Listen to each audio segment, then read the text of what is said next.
it's, let's get on our spooky season. And a game I know I've been wanting to talk about for a while. I don't know a lot of people. This was a very underground game for the GameCube. A lot of people didn't have it. GameCube. Yeah, remember GameCube had Resident Evil 4. Originally was for the GameCube. Oh yeah. It launched for that.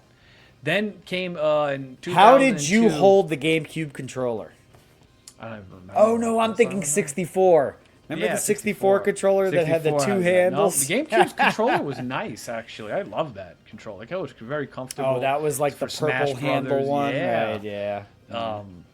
But this is when Nintendo was trying to put more horror games, and it was a game called Eternal Darkness for the GameCube. Yeah, Nintendo is really rough when it comes to things like this, so let's watch the trailer. And the crazy part is the game interacted with you, and you had like a sanity meter. And as that sanity meter went up, you'd open up your menus, things would delete. One part when you tried to save the game would say it was deleting itself, and then the game would flash, and your character would go, cool. My God. And it would mess with you. You'd hear voices. You'd go into a room and do the same circle because your insanity meter's too high, so he's starting to go crazy. That's cool. Very interesting. And a little remember, Metal Gear Solid with when the guy was messing with you and deleting your savings. Not going to look good. Yeah, for a 2002 game. Here's a trailer. Let's give this a shot. Let's see. Nintendo, be nice to us.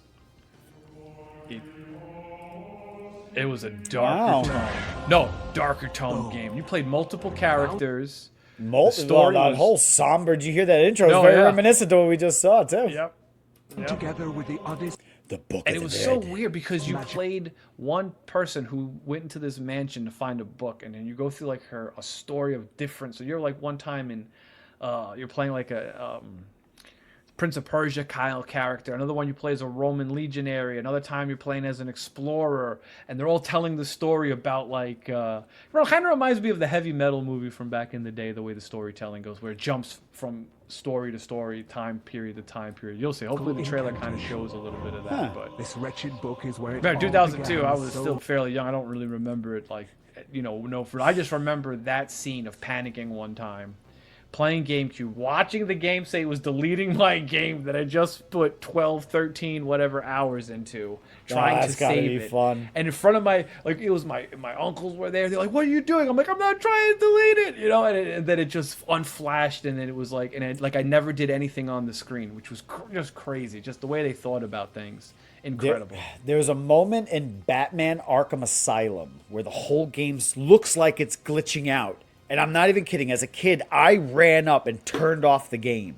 Because we were a part of the glitch generation where stuff like that was common, Common, yep. So I ran up, I turned it off, and I'm like, oh no, don't tell me this entire game is just broken at this point. Replayed it, got back to that part, it happened again. I did the same thing, turned it off again. Third time's a charm, played it through, and I'm like, all right, what's going on? Let it play, and then realized it was like a glitch moment. But that messed me up so bad. Long ago, right?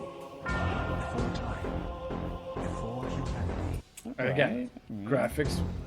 This is GameCube 2002. We got to give it a little credit. I am a clinical 2002 game, and it wasn't the graphics; it was more the gameplay, because it played kind of like a Silent Hill. Everything was like tank controls and like you had fixed camera angles. The house was creepy and haunting.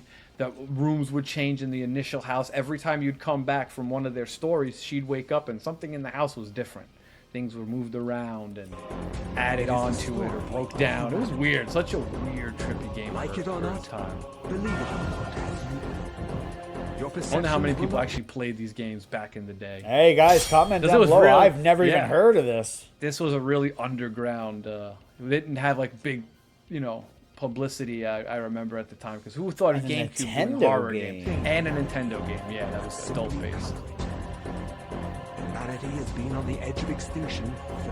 Got some cool imagery, right? You even know it's crazy. You have no idea what's going on. Ignorant of so much and dependent on so few. The Guardians grow.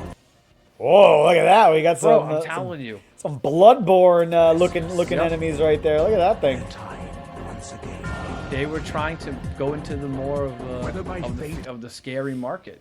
Especially again, they had this Resident Evil 4. GameCube was kind of showing like, yeah, we can also put out, our own games, but they didn't continue, which was very interesting.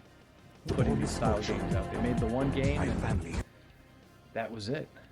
Crossed their path, and they didn't take kindly to it.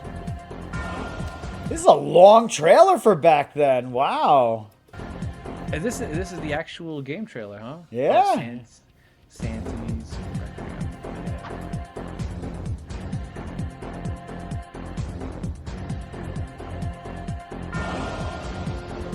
Puzzles. All right, well, now we're going to get to see a little gameplay. Let's see if actually, they would actually show it. Oh, That was very cool. interesting. Yeah, you could cut off the arms, the legs. Some guys you had to aim for that. Each story was a little bit different on how you played and what their abilities were. But it looks like they're not showing puzzle based. a lot of puzzles. But like I said, the puzzles would mess with you. Like the camera would begin to tilt, colors would distort. Like it was all came down to your sanity meter. The more bad stuff you saw, the more your insanity meter would change and then Stuff affect like your that's character. Yeah. But also taking damage affected your sanity. So it was a life bar on top of sanity meter bar. It was weird. All right. They're picking up the tempo on this one.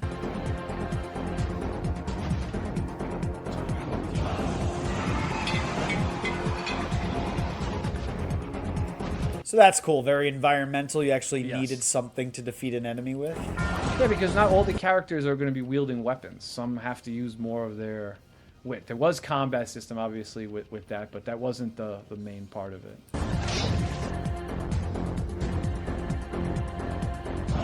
Oh, I remember that. You're walking like that in one of the scenes, and if your sanity meter's still high, your guy's arm just kind of falls off. Yeah. His head would just disappear. They're telling you. So you're not controlling this camera. Those are panning shots that are happening. Those are like the Resident Evil style camera angles that they did back in the day. See, look, everything is tilted. They're not explaining how the sanity meter works, but For a it was long trailer, they're not explaining the game at all. I don't know what they're showing you, but this is. I don't know what's going on. Yeah, 2002. I'm getting mummies, I'm getting Romans, I'm getting everything in this trailer. Yes. It was completely. Even looks like Resident Evil 4 in some parts. Very, very low res.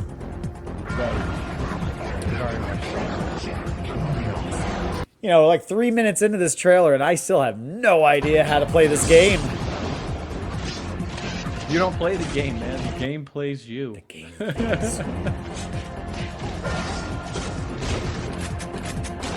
Now we go from swords to guns? Yep. Well, because later on you go through the gun characters, and then, like I said, you're playing a multitude of different characters. It really is like you are playing many different characters telling the same story. See that little green bar over there? That's the sanity meter. So as that little green bar goes up, the more insane you are. So you want to keep that empty. Once that you want starts to keep to that fill, as low as you. Yeah, because as it fills, the game gets harder and more complex.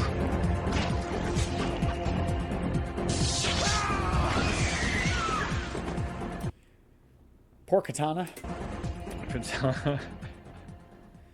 All right. Weird. It's a weird one, man. Silicon Knights. Silicon Knights. Legacy of Kain. Wow. That was I Silicon can see Knights. that. I can Legacy kinda of see Kain. that. And I think that's why back in the day I bought it, because it was from them, and I used to like them as a company because they owned the Legacy of Kain rights. Wow. We're talking Blood Omen 1. That was an interesting trailer. I'll give that credit, man. I mean, Nintendo has lost me throughout the years. Oh yeah, I think the last Nintendo thing I owned was the GameCube. That was an interesting game. All right. Right after that, I got an Oh, Xbox how would you ever 360. find something like that to play? But that'd be Nah, cool it's not to possible. try to Emulators. No, emulators. Emulators. That's the only way. But But pretty cool. Pretty cool game. Eternal Darkness. Please let us know if you guys have played that. Yeah. Please comment down below. Is that something that was in your childhood? Because I completely missed out on that one.